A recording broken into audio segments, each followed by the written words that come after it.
Sefarad presenta Magazine Sefaradí.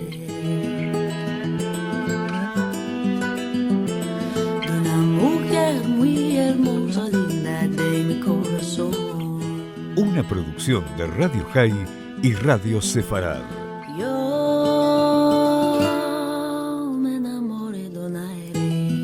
Con la conducción de Marcelo Benveniste. Linda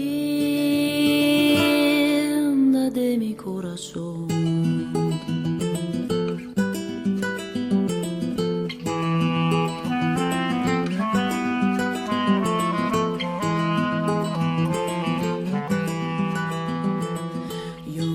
Hola amigos, bienvenidos a esta nueva emisión de Sefarad Magazine Sefaradí. Estamos comenzando nuestro programa número 298. Hay historias que aún perduran en el tiempo, porque nada puede borrar el horror ni la injusticia. Lo que vamos a leer hoy es muy especial, porque tiene como protagonista a una niña dejando una huella mucho más profunda que otras barbaridades que llegó a realizar la Inquisición en su momento, a pesar de tener algún viso de leyenda, pero muchas de estas cosas están comprobadas, como van a ver a lo largo del texto, que además es rico en testimonios levantados de las actas. Este texto, escrito por Ángel Dagás, el autor del sitio Mitos y Leyendas y Universo Poético, ha presentado así la historia de Inés Esteban, la niña conversa profeta quemada por la Inquisición.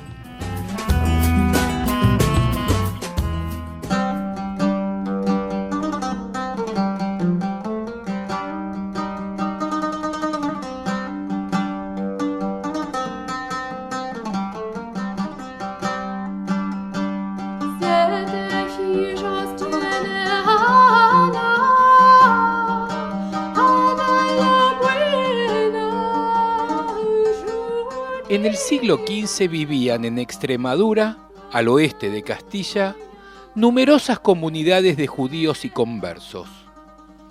La expulsión de los judíos de España no extirpó por completo la tradición judía, sino que la vida criptojudía prosiguió en diversos centros de conversos, aunque sin la dirección de líderes y asesores espirituales judíos.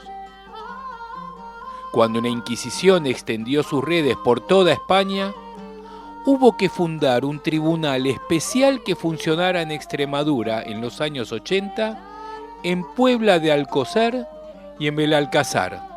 La institución de la Inquisición fue un duro golpe para los conversos, quienes de forma inesperada hallaron consuelo y esperanza en una niña que, como surgida de las cenizas, apareció con la promesa de la redención, proclamando que en marzo del año 1500 vendría el Mesías para redimirlos, llevándolos, como en el Éxodo, a la tierra prometida. Esta niña se llamaba Inés, y su profecía se extendió mucho más allá de los límites de Extremadura, para consuelo del corazón de los conversos que vivían al oeste de la meseta de la Mancha y hacia el sur, hasta la ciudad de Córdoba.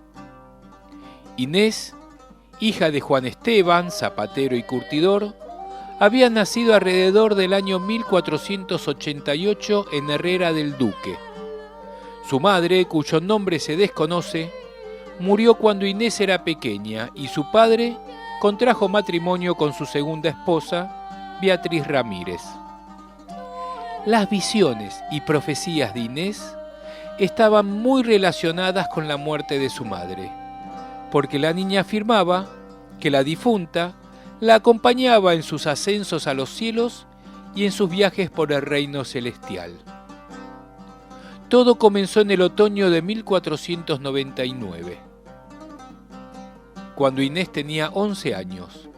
La niña no fue arrestada por la Inquisición, sino por lo menos hasta abril del 1500. Y hay testimonios. Juan de Segovia, uno de sus fieles seguidores, confesó ante el Tribunal de la Inquisición que en septiembre de 1499, cuando iba de Toledo a Herrera para comprar pieles curtidas, se encontró con otro zapatero llamado Lope Donoso, que le habló de la ascensión de Inés a los cielos. Posteriormente Inés fue arrestada por la Inquisición. La llevaron a Toledo y el tribunal la interrogó entre los meses de mayo y julio de ese año 1500.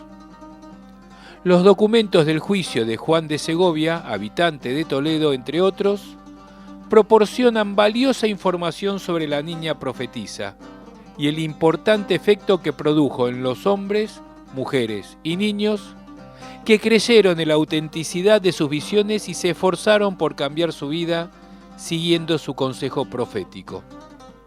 Por ejemplo, un tejedor de nombre Pero Fernández, de la población vecina de Chillón, presentó un largo testimonio sobre Inés. Según él, Inés relató que había visto a su madre muerta. En otra oportunidad, Inés le dijo a Pero Fernández que se le había aparecido una claridad, que le avisó de la venida del profeta Elías por mandato divino para predicar a los conversos que debían salir de España hacia una tierra donde encontrarían pan y fruta. Pero Fernández no fue el único que recibió esta agradable noticia, ya que numerosos conversos y vecinos del pueblo, como Juan de Segovia, prestaron atención a la niña. Estos testimonios de Juan de Segovia y de Pedro Fernández de Chillón dan una idea aproximada de las profecías de Inés y de sus sueños, que reflejaban no solo sus propios pensamientos y aflicciones, sino también el ambiente imperante entre los conversos después de la expulsión.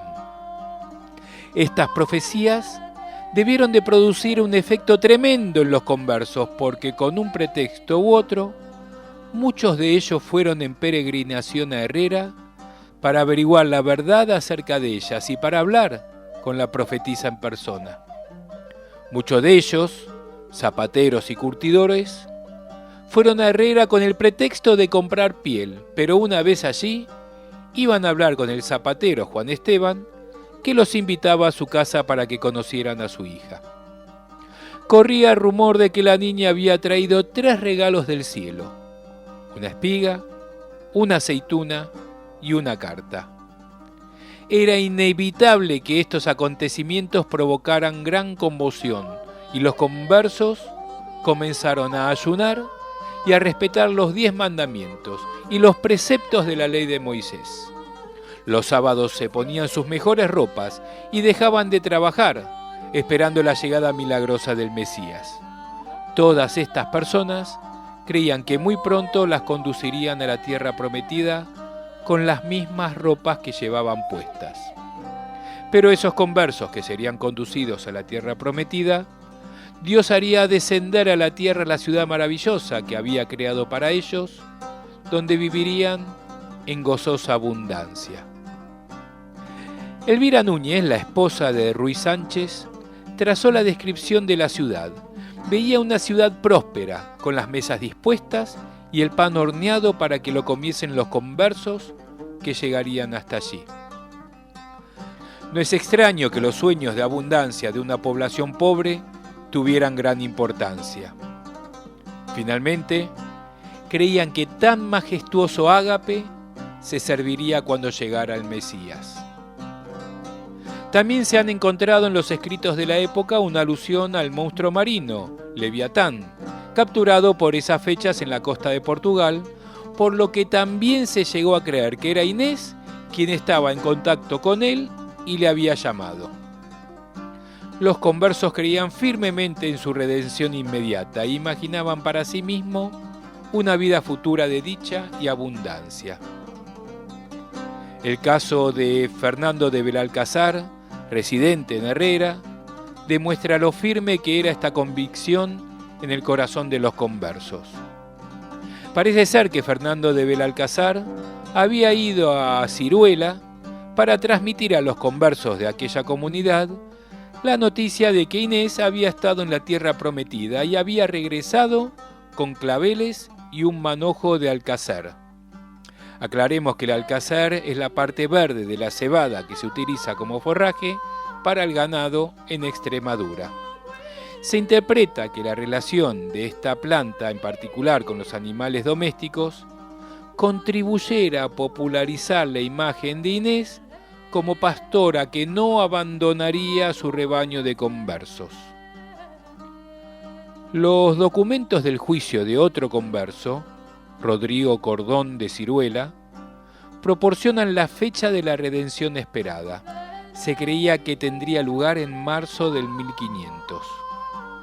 El ángel anunciador tenía que aparecer el 8 de marzo y al día siguiente todos estarían en camino.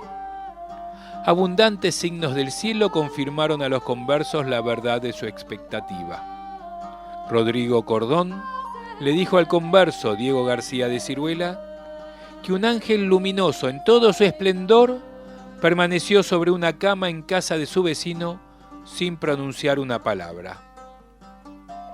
Allí y en Tararrubias solían reunirse los conversos ataviados con sus mejores ropas para mirar el cielo en busca de señales de la llegada del Mesías. Muchos soñaban que habían visto estrellas en el cielo durante el día. Hubo meses de excitación y conmoción en las aldeas y los lugares de Extremadura donde residían los conversos, ya que cada persona trataba de vivir de acuerdo con los preceptos de la ley mosaica. Esto, claro, en la medida de lo posible, sin levantar sospecha entre los cristianos. Sin duda, sus acciones llamaron la atención de la Inquisición y muchos de ellos fueron arrestados y llevados a juicio, mientras que otros consiguieron huir a Portugal haciendo añicos sus esperanzas de redención. Pero no fueron hombres y mujeres los únicos conversos que creyeron en las profecías de Inés. Muchos niños se sumaron al movimiento que ella creó con la esperanza de ser conducidos a la tierra prometida, donde miles de jóvenes esperaban a las doncellas conversas para casarse. Su juventud no les protegió de la Inquisición y al igual que sus mayores, niños y niñas fueron arrestados y llevados ante el Tribunal de la Inquisición de Toledo para interrogarlos. Una de ellas fue Inés García Jiménez, arrestada el 30 de septiembre del 1500, aunque tuvo que esperar hasta el 8 de marzo del 1501 para que se le designara un tutor porque solo tenía 9 años. Esta Inés era la tercera hija de Marcos García, un herrero de Puebla de Alcocer, y de su esposa, Leonor Jiménez. Su padre fue testigo de cargo en el juicio de otro Marcos García, un tintorero de Herrera, que leía libros a los conversos, probablemente la Biblia, claro, y tal vez otras obras. Esta niña ayunaba con sus hermanas y juntas esperaban la llegada del Mesías. Siguiendo las instrucciones de su tutor, Inés confesó y el 16 de marzo la sentenciaron, la condenaron a hacer penitencia y a participar en un auto de fe y después la entregaron a una familia muy cristiana para que la reeducara. Otro joven seguidor de la profetisa Inés fue Rodrigo, hijo de Juan López, cuya edad en el momento de su arresto y juicio en 1500 se desconoce. Rodrigo confesó que había ayunado porque Inés se lo ordenó. Dijo al tribunal que el zapatero López Sánchez, esposo de Elvira González, de Puerto Peña, lo había convencido de que Inés realmente había ido al cielo y que le prometieron que su difunta madre resucitaría si él ayunaba. Rodrigo obedeció la orden de Inés de que ayunara y también se unió al grupo que buscaba en el cielo la señal del Mesías. Los jueces aceptaron la confesión del niño, pero de todos modos lo condenaron a prisión perpetua. El tercer niño que da testimonio, también de Puebla de Alcocer, se llamaba Juan González, hijo de Juan González Crespo. Su hermano mayor, Álvaro González, lo convenció de que creyera en Inés cuando iban hacia Herrera a comprar pieles cerca de la Navidad de 1499. Álvaro González le contó la ascensión de Inés al cielo y le dijo que allí se había encontrado con un ángel. Después de permanecer un tiempo en Herrera, regresó a Puebla de Alcocer y comenzó a obedecer las mitzvot, a respetar el Shabbat, a ponerse una camisa limpia ese día y comer matzá durante la Pascua. El niño huyó después de los primeros arrestos efectuados por la Inquisición en Herrera, pero después volvió y entonces lo arrestaron y lo juzgaron. El 4 de marzo de 1501 lo pusieron bajo la tutela de Diego Telles, el famoso letrado que defendió a numerosos conversos en Toledo, quien convenció al niño para que confesara. La consulta de fe se reunió el 12 de marzo de 1501 y decidió volver a aceptarlo en el seno de la Iglesia, obligándolo a hacer penitencia. Mientras que estos niños se vincularon con Inés fundamentalmente por imitar lo que hacían sus padres y los adultos que vivían en sus casas, los de la aldea natal de la profetisa de Herrera tuvieron una participación más inmediata en la excitación que generaron Inés y sus visiones. Se reunían en torno a ella, bailaban, jugaban, cantaban. Rodrigo, que testificó de estos juegos, cantos y danzas, era hijo del herrero Fernando Sánchez y de su esposa María García. En la primera hoja de los documentos de su juicio figura la sentencia de la Inquisición: hacer de abjurar de vehementi y prisión perpetua. Beatriz era huérfana, porque su madre murió siendo ella muy niña.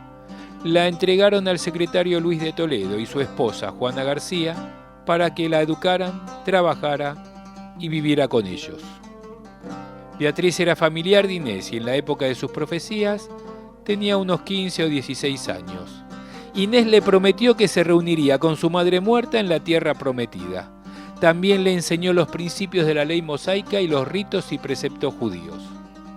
Tras su arresto, Diego Telles fue su letrado y volvieron a admitirla en la iglesia, probablemente después de abjurar y hacer penitencia.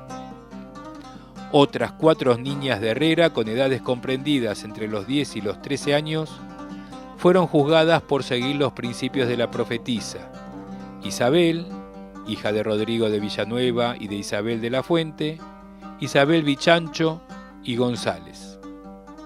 El caso de Isabel llama la atención porque fue su propia madre quien la denunció a la Inquisición. Lo mismo ocurrió con la otra familiar y amiga íntima de Inés, Beatriz, hija de Rodrigo de Villanueva. Es posible que las 2 niñas se hicieran más amigas por compartir el sueño de encontrar un novio en la tierra prometida entre los jóvenes que esperaban a las novias conversas. Sin duda, casarse era un deseo que las niñas acariciaban, pero que sabían que no se cumpliría mientras estuvieran en España. La otra Isabel no era más que una niña de apenas 10 años, cuando fue denunciada por una de las seguidoras de la propia Inés, Inés López, y fue arrestada el 5 de enero de 1501. Como las otras 2 niñas, esta Isabel fue aceptada otra vez en la iglesia y tuvo más suerte que Beatriz Alonso, que con 13 años era la mayor del grupo. Tal vez los inquisidores fueran más severos con esta Beatriz, porque sus padres, que se encontraban entre los seguidores más fervientes de Inés, para salvarse, habían huido a Portugal abandonando a su hija. A instancias de sus padres, Beatriz se afianzó en sus convicciones y se comprometió más con las prácticas judaizantes. La niña incluso tuvo sus propias visiones. Alegando en su defensa que la niña había sido abandonada, Diego Telles la salvó de la hoguera, pero no de la sentencia perpetua. La profetisa, que en su miseria consiguió infundir esperanza en el corazón de los conversos, primero en Herrera del Duque, su pueblo natal, y después en muchos pueblos, aldeas y localidades, tras la expulsión de los judíos de España, lo único que les quedó a los miembros de la comunidad de conversos que permaneció en el país fue cultivar esa esperanza de redención con la llegada del Mesías que los conduciría a la tierra prometida. Pero la niña que infundió esperanza en el corazón de los conversos no vio documentos del juicio de Juan González, de fecha 3 de agosto de 1500. Antes de ese día, la hija de Juan Esteban la niña profetisa de Herrera había muerto en la hoguera. Se sabe que se hizo todo en secreto, pues por lo que la Inquisición de la zona actuó a espaldas de las órdenes instauradas precisamente por quien las creó. Los conversos creían firmemente en su redención inmediata e imaginaban para sí mismos una vida futura de dicha y abundancia, y esto no podía ser aceptado por lo que se daba en llamar en esos tiempos el Santo Oficio. Y a pesar que ya Torquemada en sus últimos días había dejado la orden de no ajusticiar a niñas menores de 12 años y a niños menores de 14, igual Inés fue castigada en la hoguera, lo que provocaría más tarde que la Inquisición fuera parcialmente abolida en España y su total desaparición fue en 1834 por un real decreto firmado por el regente María Cristina de Borbón durante la minoría de edad de Isabel II y con el visto bueno del presidente del Consejo de Ministros, Francisco Martínez de la Rosa. Esta es la historia, algo de leyenda, mucho de historia, mucho testimonio de Isabel Herrera, la niña profetisa.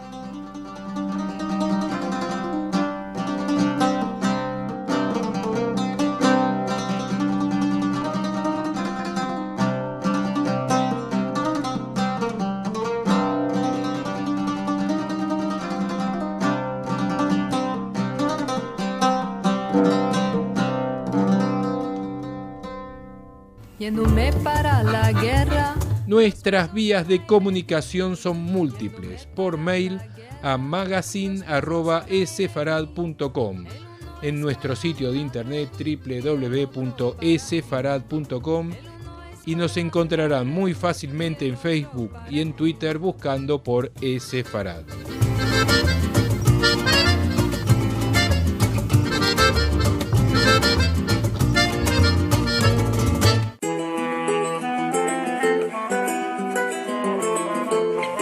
Agenda Sefaradí.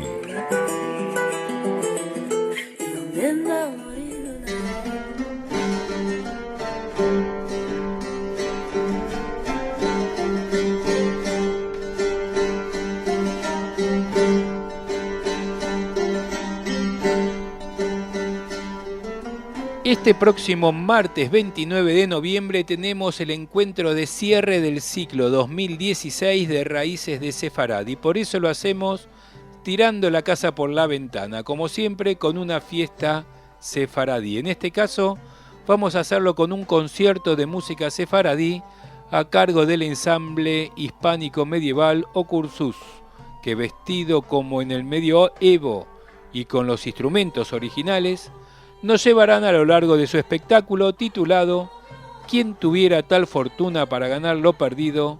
De la Edad Media al presente en el cancionero y romancero sefaradí. Un espectáculo que desde una escena contemporánea propone una mirada recreada hacia el pasado medieval hispánico con un repertorio sefaradí con los materiales temáticos, textuales y melódicos surgidos durante la Edad Media en la península ibérica y que se fueron combinando e interactuando a lo largo del tiempo con otros vinculados a los lugares de asentamientos de las distintas comunidades judías. Desde la memoria y el olvido, de las tradiciones orales hasta los testimonios de las prácticas sonoras medievales, proponemos un viaje imaginario con un pie en el pasado y otro en el presente. ¿Quién tuviera tal fortuna para ganar lo perdido? La entrada es de solo 100 pesos y será en el interior de la sinagoga NSI Emanuel a las 7:30 de la tarde del martes 29 en la calle Arcos 2319 de la ciudad de Buenos Aires. Concierto del ensamble hispánico medieval Ocursus, despedida del ciclo 2016 de Raíces de Sefarad.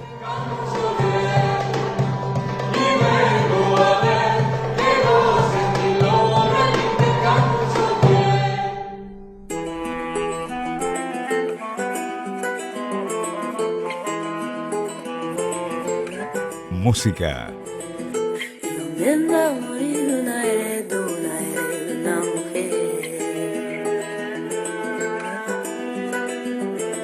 De una mujer muy hermosa.